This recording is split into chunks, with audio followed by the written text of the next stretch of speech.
በዚህ በጣም ትታወቅ ነበር።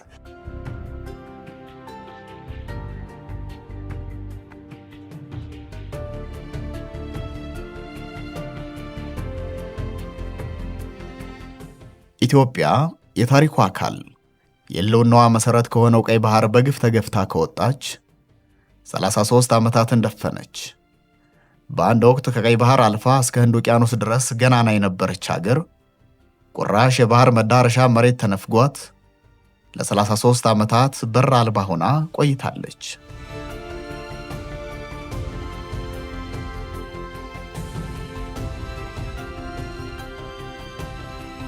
የዛ እንቅስቃሴ በቢሊየን የሚቆጠር ዶላር ነው ያፈሰሱበት እዛ እንዲወጣ።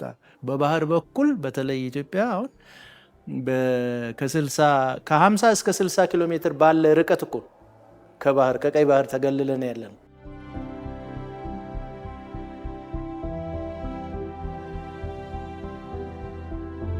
ኢትዮጵያ ከቀይ ባህር ከ70 ኪሎ ሜትር ባነሰ ርቀት ላይ ትገኛለች። በዚህ አጭር ርቀት ውስጥ ከ120 ሚሊዮን በላይ ህዝብ መኖር የሆነችውን ታላቅ ሀገር መውጫ በር እንዳይኖራት ማድረግ ከሞራልም ከታሪክም ከህግም አንጻር ምክንያት አልባ ነው። ህንድ ውቅያኖስን አትላንቲክን አልፈን የምንታወቅ የገዛን ያስተዳደርን አንዲት የባህር አንድ መርከብ መሻገሪያ በራተን ከሞራል አንጻር በጣም የወረደ ነው። አውሮፓውያንም ከሞራል አንጻር የሰሩት ድርጊት ልናጋልጥ ይገባል። ምሁራን በተለይ ምን ማለት ነው ኢትዮጵያን በዚህ ገመድ ሪሊ እኛ በዙሪያዋ ኢትዮጵያን ከበን ያደረግነው የቅኝ ግዛት አስተዳደር ትክክል ነበር ወይ ተብለው ኩዌሽን ሊያደርጉ ይገባል። ከሞራል አንጻር እነሱም ውድቅ ናቸው። ይሄ የኢትዮጵያ ህዝብ የተዋደቀለት ባህር ነው። ዝም ብሎ በነፃ የሚለቀቅ አይደለም። ለባለፉት 33 ዓመታት በኢትዮጵያ ውስጥ ስለ ባህር በር ማንሳት ታሪካዊ መብትን መጠየቅ የተስፋፊዎች ጥያቄ ተደርጎ ሲፈረጅ ቆይቷል።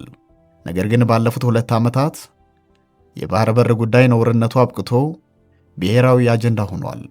ለዘመናት ሲብላላ የነበረው ቁጭት ገንፍሎ የመንግስትና የህዝብ የማይታጠፍ ጥያቄ ሆኖ ወጥቷል። በተለይም ደግሞ የባህር በር ጥያቄን በተመለከተ ሴኩሪታይዝ ተደርጎ የነበረበት ጊዜ ስለነበረ ነው እንጂ አይ ቲንክ ጥያቄው ለረጅም ጊዜ የኢትዮጵያ ህዝብ ጥያቄ የነበረ ጥያቄ ነው።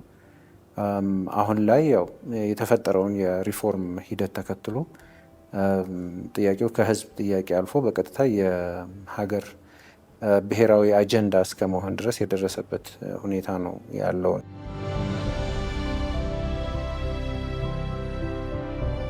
እኛ አጀንዳችን ኢኮኖሚያችን እያደገ ነው፣ ህዝባችን እያደገ ነው። ከምጽዋ እስከ ሶማሌ 5000 ኪሎ ሜትር ነው ሲሾሩ፣ ትልቅ ሀብት ነው። ልናለማው አልቻልንም። ሌሎች ናቸው ከሌላ ቦታ መጥተው እንደፈለጉ የሚያደርጉት። ትንሽዬ አክሰስ ጋራንቲ ስጡን። እኛ ከፈረስን ሁላችሁ ትጠፋላችሁ። ትልቅ ስለሆነ ጥያቄያችን ይሄ ነው።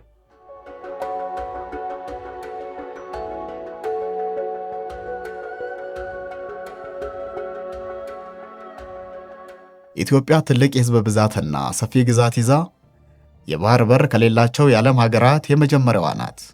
በዚህ እውነታ ውስጥ ግን ብዙ መዝለቅ አይቻልም።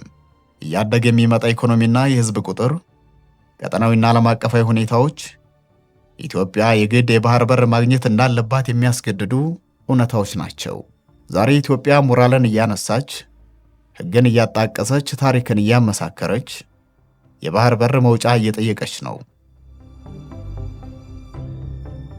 ኢትዮጵያ አሁን እየጠየቀች ያለች መብቷን ስጡን፣ መብቴን መልሱልኝ ነው።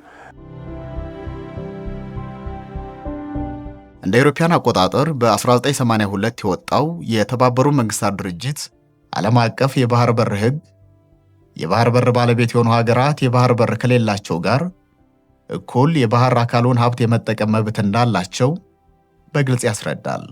በተጨማሪም እንደ አውሮፓውያን አቆጣጠር በ1963 በተቋቋመው የአፍሪካ አንድነት ድርጅት ወይንም በአፍሪካ ህብረት ቻርተር መግቢያ ላይ የባህር በር የሌላቸው ሀገራት በባህር ላይ የመጠቀም መብታቸው እንዲጠበቅ እውቅና ይሰጣል።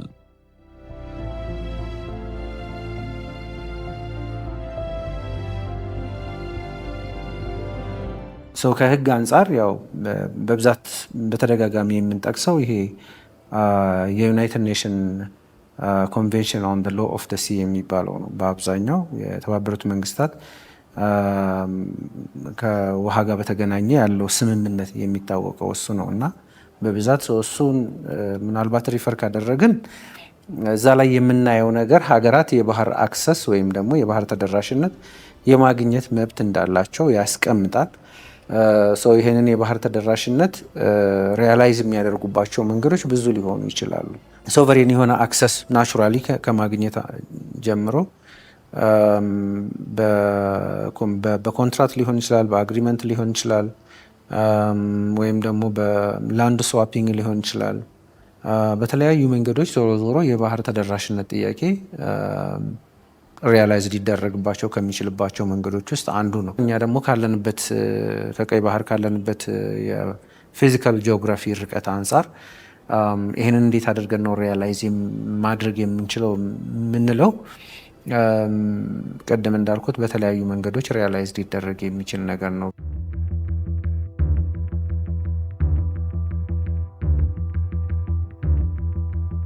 በአንድ ወቅት ቀይ ባህርን በበላይነት ተቆጣጥራ እስከ ህንድ ውቅያኖስ ድረስ ኃያል የነበረች ሀገር በአንድ ጀንበር የባህር መውጫና መግቢያ በሯ ተዘግቶባት ቆይታለች። ዛሬ ኢትዮጵያ ታሪካዊ እውነታዎችን፣ ፍትሐዊ ጥያቄዎችን ይዛ በሰፊ የባህር ዳርቻ ላይ መውጫ መንገድ ስጡኝ ብላ በዓለም የፍትህ አደባባይ ላይ ቆማለች። ለዚህ ፍትሐዊ ጥያቄ በአግባቡ ምላሽ መስጠት የዓለም አቀፉ ማህበረሰብ በተለይም ደግሞ የጎረቤት ሀገራት ታሪካዊ ኃላፊነት ነው።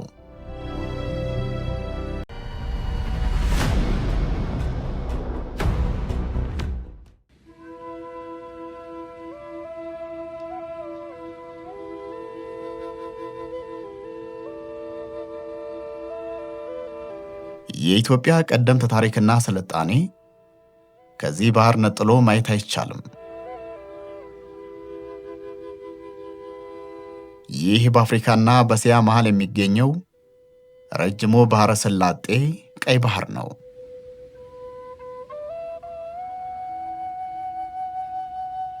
የኢትዮጵያ ጥንታዊ ታሪክ ሲገለጽ እያንዳንዱ የታሪክ ምዕራፍ በቀይ ባህር ዳርቻዎች ላይ የታተመ ነው። እነዚህ የቀይ ባህር ዳርቻዎች የኢትዮጵያ ቀደምት ስልጣኔ አሻራ፣ የተጋድሎ ታሪክ ዳና አርፎባቸዋል። ቀይ ባህር ለኛ ስልጣኔያችንም ከሱ ጋር የተያያዘ ነው። ታላቅነታችንም የኢትዮጵያ ታሪክ ከሱ ጋር የተያያዘ ነው። ታሪካችንን ወደ ኋላ ስንሄድ ዘይላና በርበራ የኛ ነበረ። ፖርት ኦፍ አዱሊስ የምንለው ነበረ። አሁን ጥዮ የሚባል ትንሽዬ ከተማ አለች፣ ምጽዋ አለች። ከዛም እኮ ከባህሩን ተሻግረን እኮ ሳውዲ አረቢያንና የመንን አስተዳድረናል በአብርሃዋ አጽብሃ ዘመን። ቀይ ባህር በአጠቃላይ ኢትዮጵያ በተቆጣጠረችበት ሰዓት ላይ ወይም በምታስተዳድርበት ሰዓት ላይ በቀይ ባህር ሰላሙ፣ መረጋጋቱ፣ አንድነቱ፣ ንግዱ፣ ሁሉ ነገር ተግባራዊ የሆነበት ጊዜ ነበር።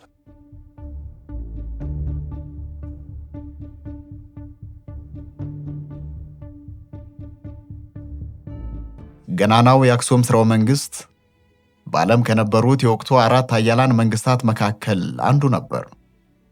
ቀይ ባህር ደግሞ የአክሱም ነገስታት ዋነኛ የንግድ መስመርና የባህር ይዞታ ሆኖ አገልግሏል። በዘመኑ የአክሱም ነገስታት ስር ደማቅ የነበሩት የቀይ ባህር ዳርቻ ላይ የሚገኙት ወደቦች ዓለም አቀፍ የንግድ መናኸሪያ ነበሩ። በተለይም ዛሬ በፍርስራሽ የተሞላችው አዱሊስ በዘመኑ ዓለም አቀፍ ነጋዴዎች የሚተራመሱባት ደማቅ የንግድ ከተማ ነበረች። ቀይ ባህር ማለት ቀይ ባህር አሉት እንጂ ስያሜው ራሱ ባህረ ነጃሺ ነው የሚባለው። የጥንት የሚታወቅበት ባህረ ነጃሺ ማለት እንግዲህ አክሱም ላይ የነበረው ስልጣን በዛን ጊዜ በአካባቢው ከነበሩት 3 ኃያላን ሀገራቶች አንዷ ነበረች አክሱም። የአክሱም ደግሞ ዋና ወደቧ ያን ጊዜ አዱልስ ነበረች። አዱልስ ማለት ከአክሱም 405 ኪሎ ሜትር ትርቃለች። ቀይ ባህር ብቻ አይደለም፣ አትላንቲክ ውቅያኖስ ራሱ ከአፍሪካ በስተምዕራብ ወይም በአሜሪካና በአፍሪካ መካከል ያለው ውቅያኖስ ራሱ ጥንት ስፔኖች፣ ፖርቹጋሎች፣ ግሪኮች አሳሾች ካርታ ሰርተውለታል። ኢትዮፒክ ኦሽን ነው የሚለው። ኢትዮፒክ ኦሽን አትላንቲክ ራሱ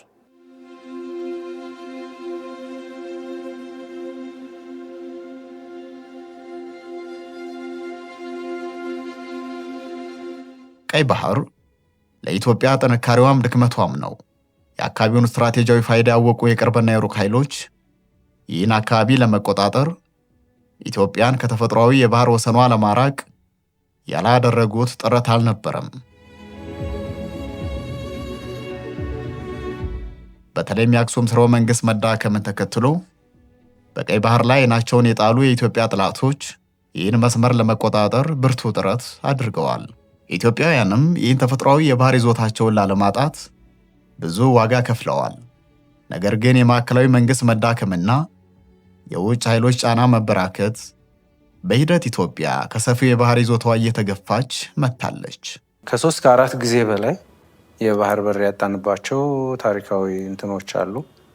ምናልባትም ያው ድሮ ከአክሱማይት ስልጣኔ ጊዜ ጀምሮ ያለውን ጊዜ ከተመለከት ነው። ከዛ ጊዜ ጀምሮ አንዴ ስናገኝ አንዴ የምናጣበት እንደዚህ አይነት ነገሮች ነበሩትና አይ ቲንክ ለአራተኛ ጊዜ ይመስለኛል አሁን ላይ ያለንበት ዘመን ላይ ያጣ ነው የባህር ተደራሽነት እና ዞሮ ዞሮ ግን ተመልሰን እንደገና የምናገኝባቸው እድሎችም እንደነበሩ ከታሪክ የምንረዳው ነው።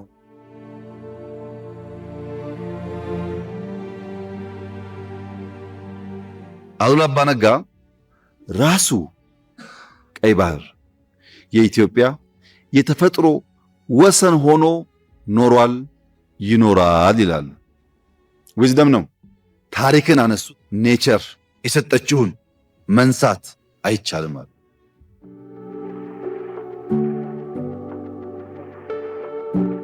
የኢትዮጵያ የቀይ ባህር ይዞታ የጥንት ታሪክ ብቻ አልነበረም።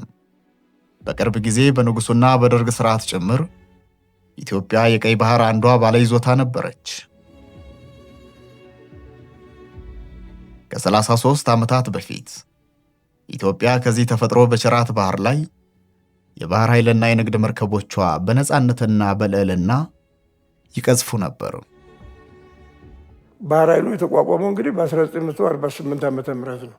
ቅድም እንዳልኩ እንግዲህ ከራስ ካሳል እስከ ራስ ዱሜራ ያለውን ወደ 2000 ኪሎ ሜትር አካባቢ በመርከብ ይጠበቃል። ማንም የኢትዮጵያን ባህር ማንም ካለ ፈቃድ ዘሎ የሚገባ መርከብ የለም። በንጉሱ ጊዜ እንደምታዩት ቀይ ባህር ጋር ሆነው ይሄም ታሪክ ነው። ይሄንን ታሪክ መፋቅ አትችልም። አፋሮች ጅቡቲም አሉ፣ ኢትዮጵያም አሉ፣ ኤርትራም አሉ። በዲሞግራፊ ካያችሁት 1.5 ሚሊዮን አፋር በመስመር ቀይ ባህርን እንዲያያይ ተደርጎ ይኖራል። ጅቡቲ ያለው ሶማሌ ግን ቀይ ባህርን አክሰስ ያደርጋል። ሶማሌ ያለው ሶማሌ ደግሞ ቀይ ባህርንም ኢንዲያ ኦሽንም አክሰስ ያደርጋል። ኬንያ ያለው ሶማሌ ኢንዲያ ኦሽን አክሰስ ያደርጋል። ኢትዮጵያ ያለው ሶማሌ ምን በድሎ ነው ለብቻው ሁሉም ጋር ያለ ሶማሌ እያገኘ ኢትዮጵያ ውስጥ ያለው ሶማሌ ለምን ተከለከለ?